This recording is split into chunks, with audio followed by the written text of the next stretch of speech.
Deus está aqui neste momento. Sua presença é real em meu viver. Entregue sua vida e seus problemas. Fale com Deus, Ele vai ajudar você.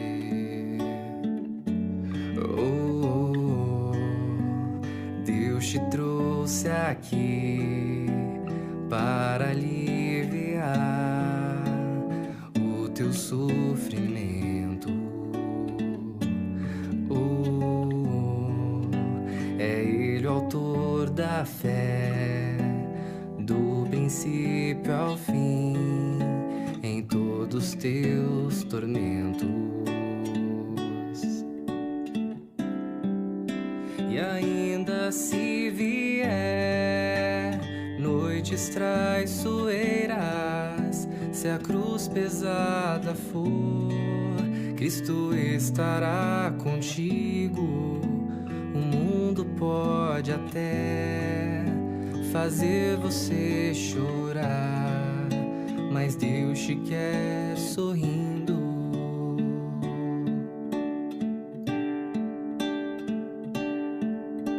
Seja qual for o seu problema, fale com Deus, Ele vai ajudar você. Após a dor vem a alegria, pois Deus é o amor e não te deixará sofrer.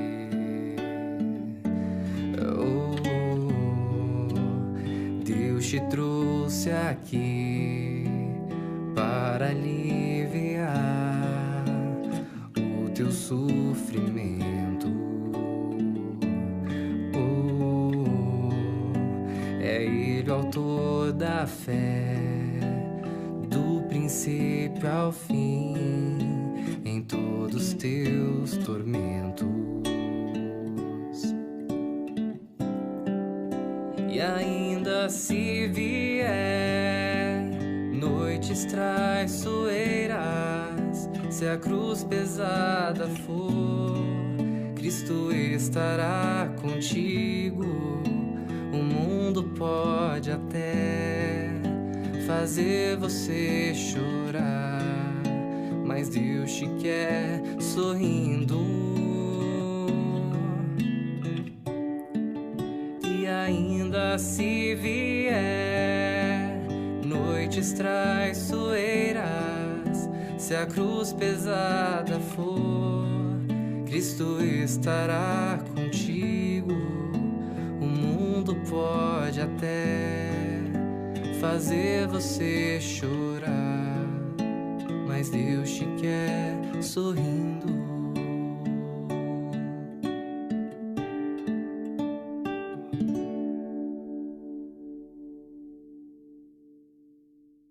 Olá, amigos, que as bênçãos de paz e as alegrias do Mestre Jesus continuem abençoando a todos nós.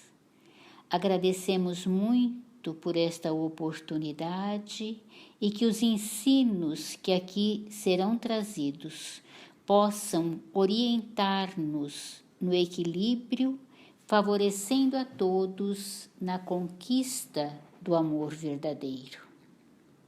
Com certeza estamos acompanhados por uma cúpula espiritual, representantes fiéis do Senhor Jesus e de Deus nosso Pai. E desta forma envolvemos com muito carinho o nosso expositor de hoje, Senhor Júlio, que traz consigo uma bagagem de conhecimentos para nos oferecer, para que possamos saber transformar em ferramentas de auxílio para a nossa caminhada. Que assim seja.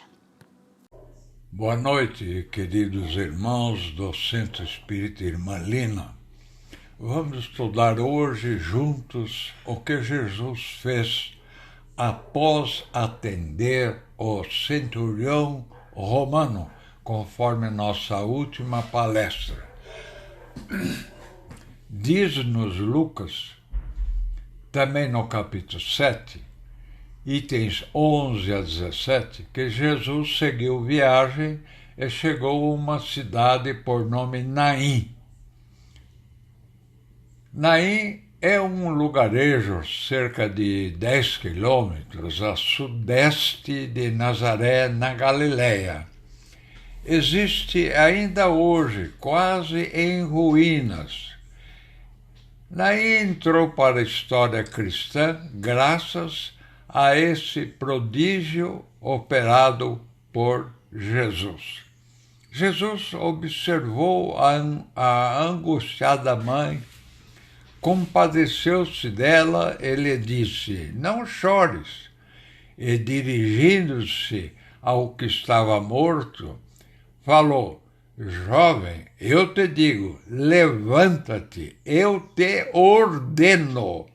E com estupefação geral, o finado se mexeu e despertou. Observemos que é a única vez nos 4 evangelhos que Jesus ordena. Em todos os demais textos, ele nos convida ou nos aconselha. Os estudiosos dos evangelhos, os chamados hermeneutas e exegetas, especialistas em decifrar o sentido oculto dos textos e palavras evangélicas, nos informam o exato sentido que Jesus quis dizer. Ordenar é transmitir a alguém com autoridade o que tem de fazer algo, é dar uma ordem, é mandar. E levantar-se é alguém que está parado, sentado ou deitado. O texto está nos ordenando a todos nós, criaturas terrenas, a levantar, porque foi chegada a hora para as criaturas terrenas acordar, levantar, trabalhar para adquirir a sabedoria de viver e servir a Deus. Passados 2000 anos e a maioria ainda dorme. A gente se pergunta, Jesus fez um milagre? Porque a palavra milagre quer dizer coisa admirável, extraordinário, sobrenatural, ato contrário às leis que conhecemos. E o Kardec responde, naquele livro memorável, livro A Gênese, o último livro escrito por Kardec antes da sua morte. No capítulo 13 desse livro, ele descreve 4 assuntos importantes nesse capítulo 13. O que são os milagres no sentido teológico? O Espiritismo, ele afirma, não faz milagres. Deus faz milagres? Ele faz uma pergunta e responde.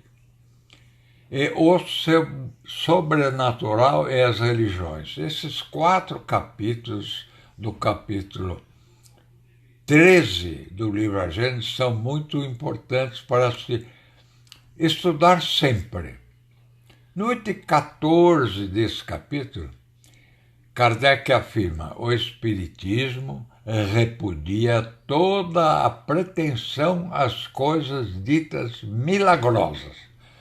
O Espiritismo explica-as, embora existam ainda leis que são desconhecidas por nós. E no item 15, ele afirma: somente Deus pode fazer coisas que para nós parecem milagrosas, mas Deus as faz dentro de leis que ainda desconhecemos.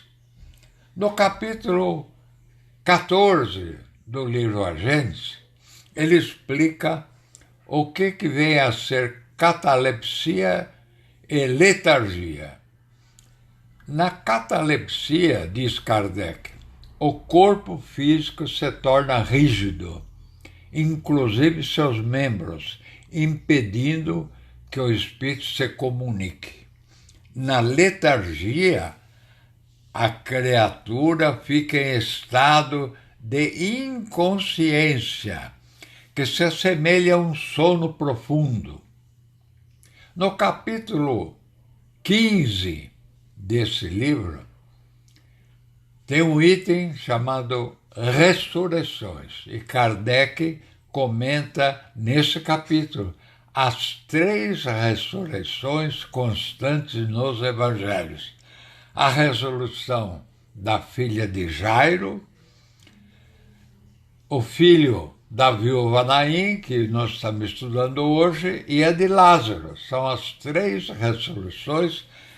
ressurreições feitas por Jesus.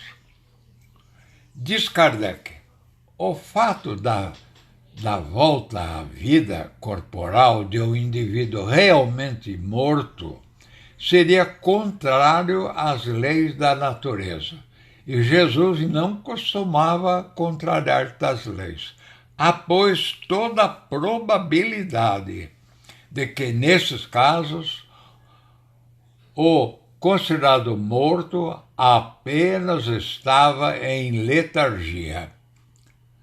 Kardec, ao interpretar assim, ele baseou-se no texto evangélico sobre a ressuscitação da filha de Jairo, no qual Jesus afirmou: essa moça não está morta, ela apenas está adormecida.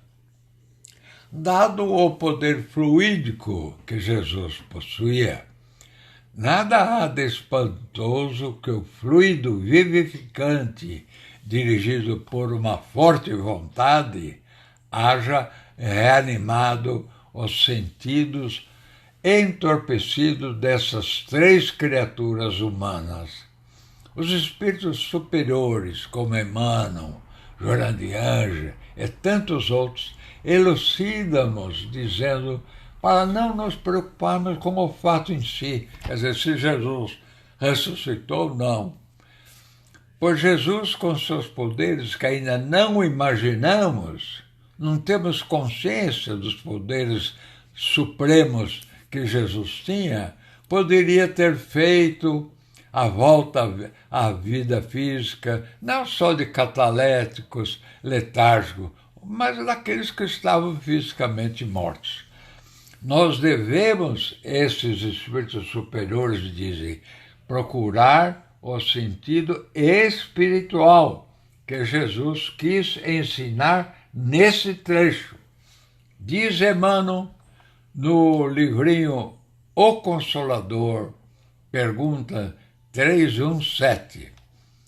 Ele fala, o episódio de Lázaro era um selo divino, identificando a passagem do Senhor, mas também foi o símbolo sagrado da ação do Cristo sobre o homem, testemunhando que o seu amor arrancava a humanidade do seu sepulcro de misérias.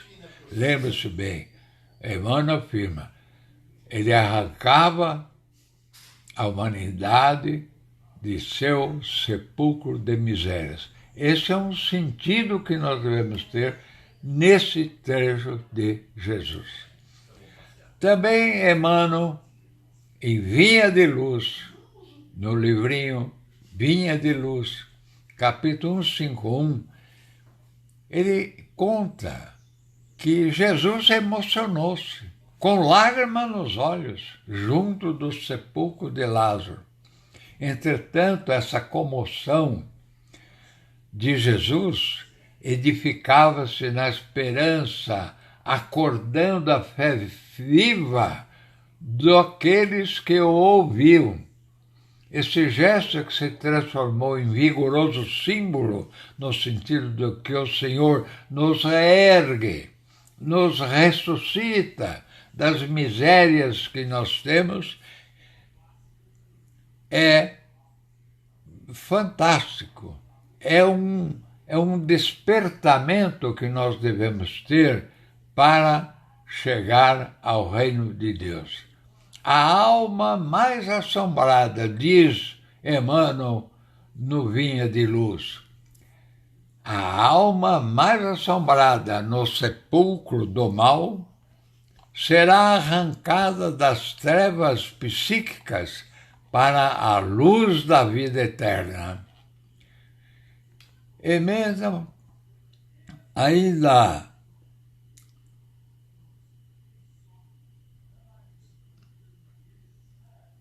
comenta em muitos outros livros que, devido ao nosso tempo, nós não temos condição de lembrar. Vamos falar sobre Joana de Ange, nos livros da série psicológica, psicografado por Divaldo Franco. Ela diz coisas importantíssimas para a nossa evolução espiritual. Vamos sintetizar o que ela fala nesses 16 livros. Ela diz assim: primeiro, o espírito é um ser imortal. É uma fagulha divina, independente do corpo físico. O espírito é um centro de consciência, influência, pensamento e poder, e jamais se extingue. Ele é imortal. 2. O espírito possui uma mente, que é o seu instrumento de expressão. E para facilitar o nosso entendimento da mente, a Joana diz que nós costumamos subdividir a mente em 3 fases: mente instintiva, mente intelectual e mente espiritual. A mente instintiva, que é comum na criatura humana,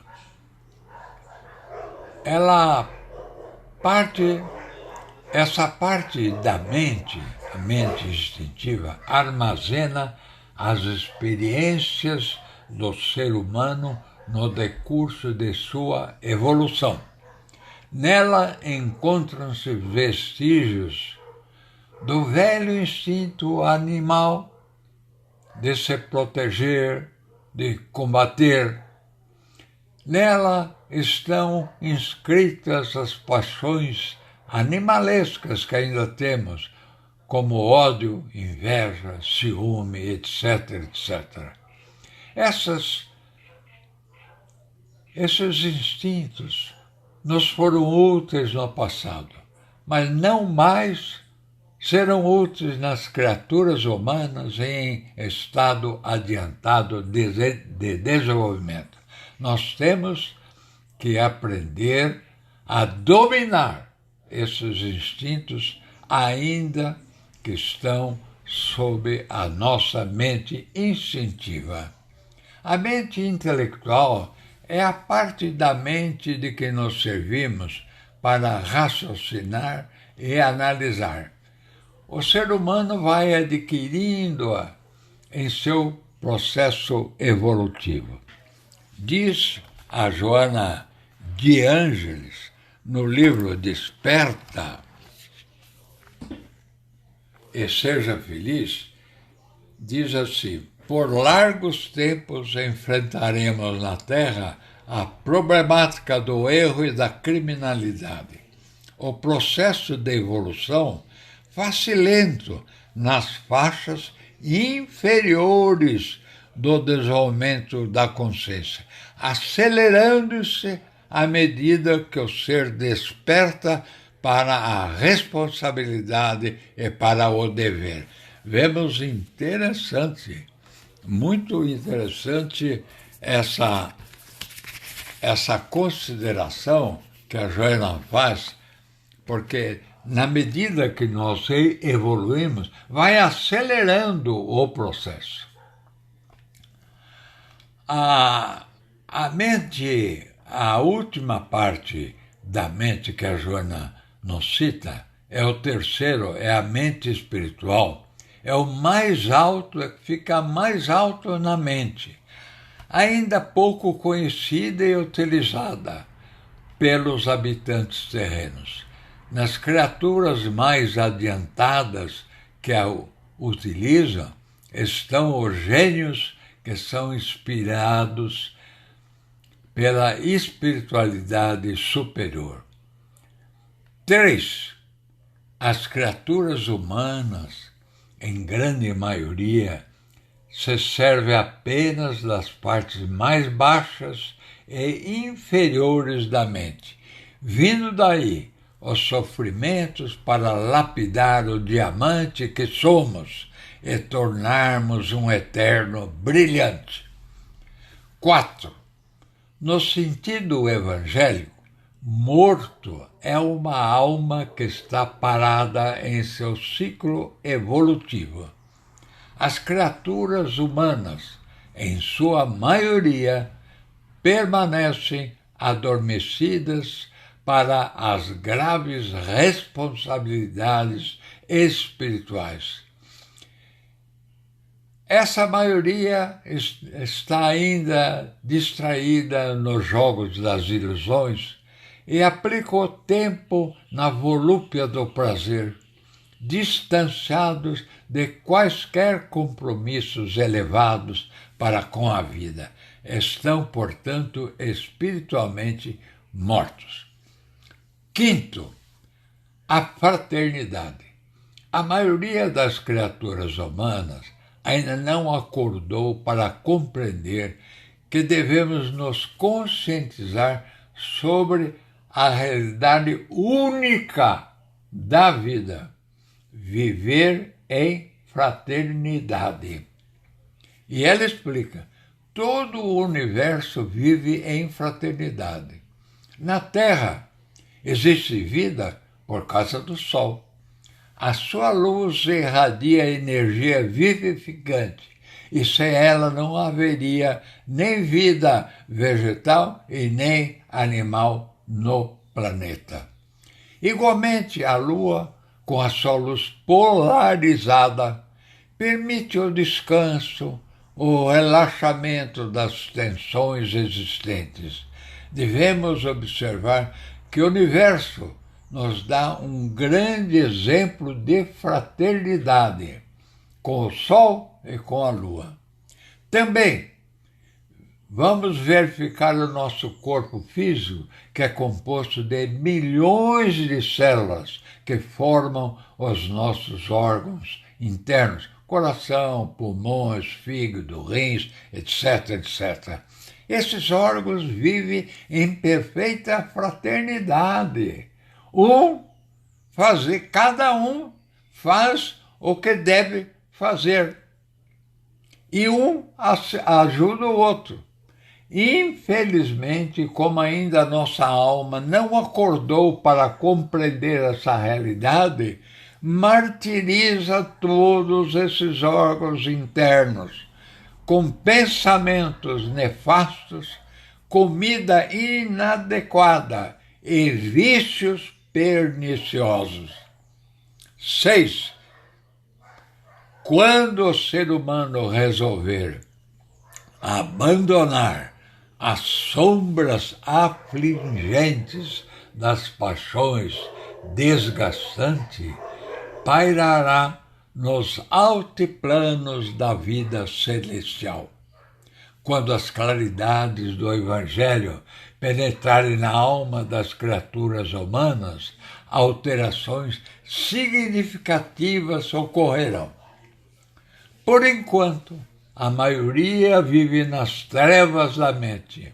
Essas trevas confundem e atemorizam, facultando interpretações inexatas, tendo como causa maior os interesses pessoais. Daí vêm os sofrimentos, os desesperos individuais e coletivos. 7. As provações coletivas, defluentes da grande transição que se opera no planeta, e já começou. Kardec diz que começou com ele. Então faz 150 anos que começou essa transição do mundo de expiação e provas para o mundo de regeneração. É como Deus tem uma paciência infinita conosco. Hein? 150 anos, ainda estamos praticamente no quase zero. Essas provações coletivas ampliam o seu raio de ação e as tragédias multiplicam-se. Os índices de criminalidade crescem.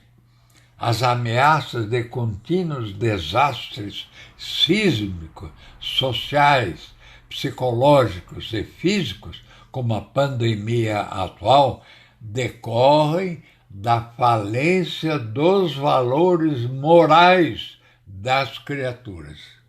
Não obstante, os seres humanos, em sua maioria, prosseguem desatentos aos avisos de Deus.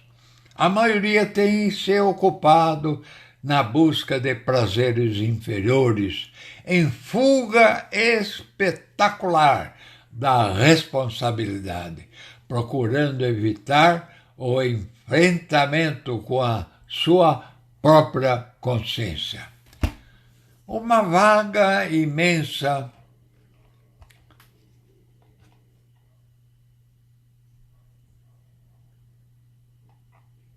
eu me perdi aqui. É imperioso o despertar para a realidade e deixar-se permear pelo entusiasmo do amor e da caridade.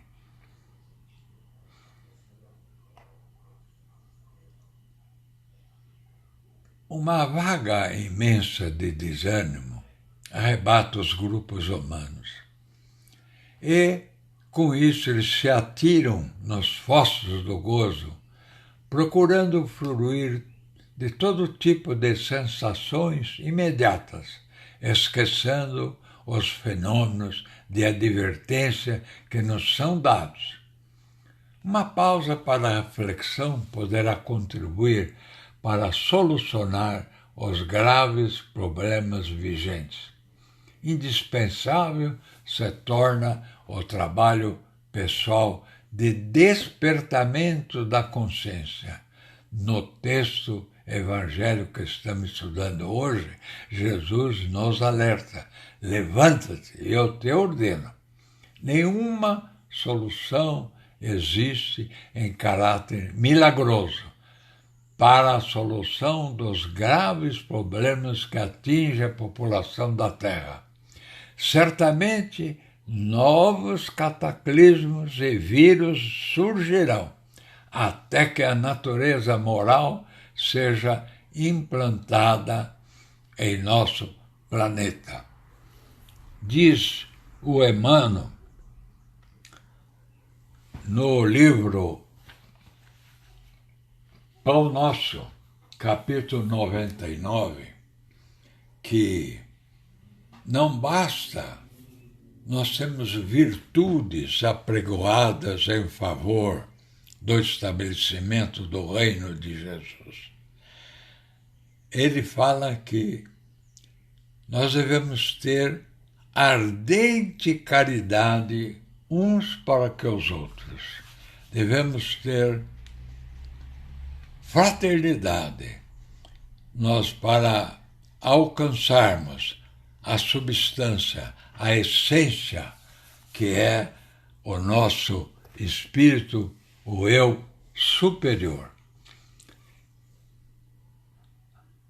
Entusiasmo, ardência, veemência. É isso que nós devemos ter com um arrebatamento do íntimo da nossa alma.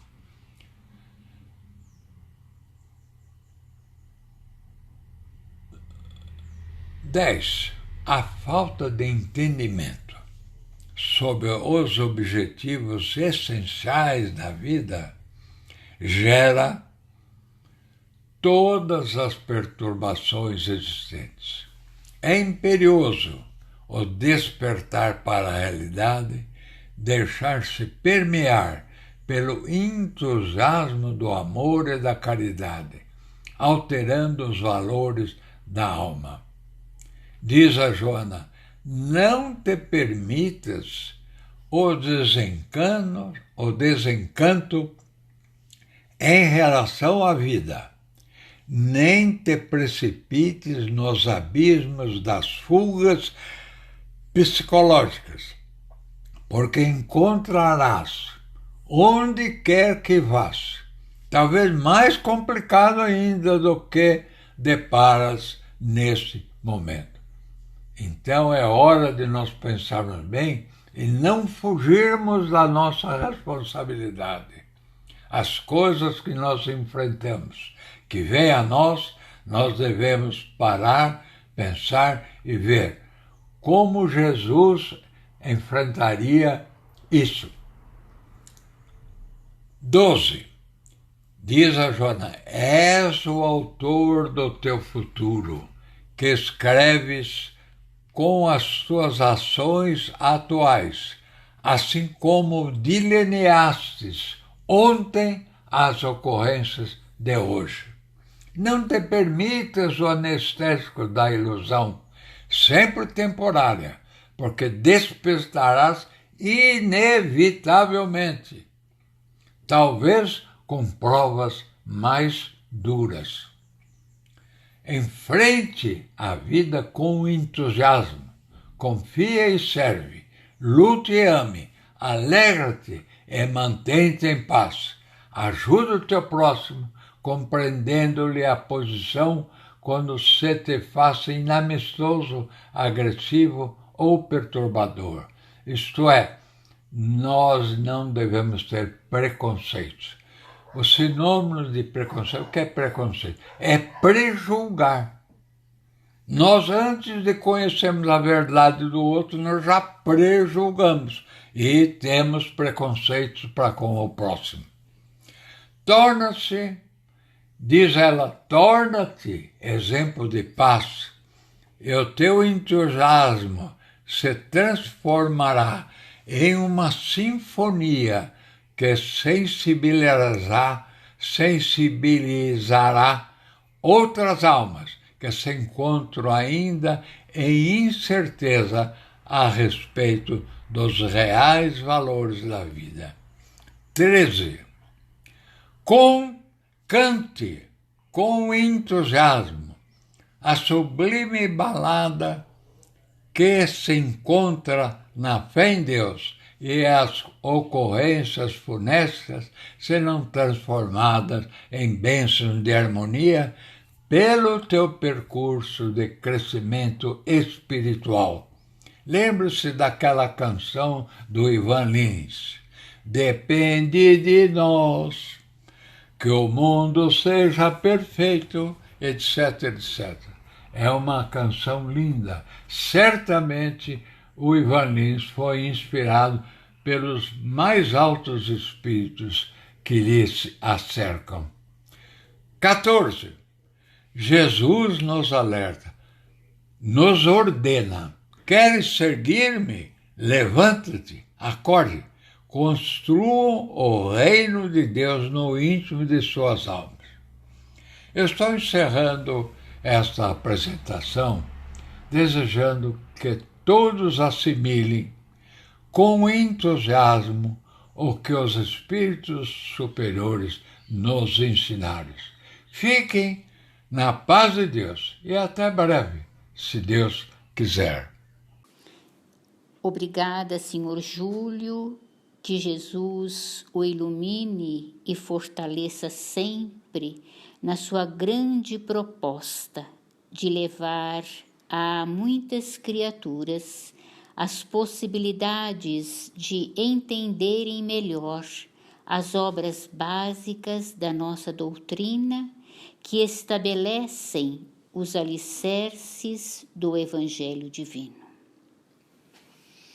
Passamos para as nossas vibrações. Um feixe de luz muito grande se formou na casa de Irmã Lina. Que os trabalhadores divinos possam direcioná-la para as necessidades que campeiam por este mundo afora, levando o lenitivo aos necessitados para o corpo físico e espiritual. Que esta luz clareie também a mente e o coração de todos, auxiliando-nos para os cuidados com os nossos sentimentos e pensamentos. Ilumine a cada criatura nas suas tomadas de decisões e responsabilidades. Que haja harmonia nos lares e conscientização nos relacionamentos familiares. Que cada um de nós possamos estar sendo envolvidos por uma redoma de luz, para assim permanecermos protegidos e amparados. Que todos os colaboradores e frequentadores desta casa de oração, ligados ou não ao nosso grupo, mas que sejam envolvidos por esta luz que traz o equilíbrio de que necessitam.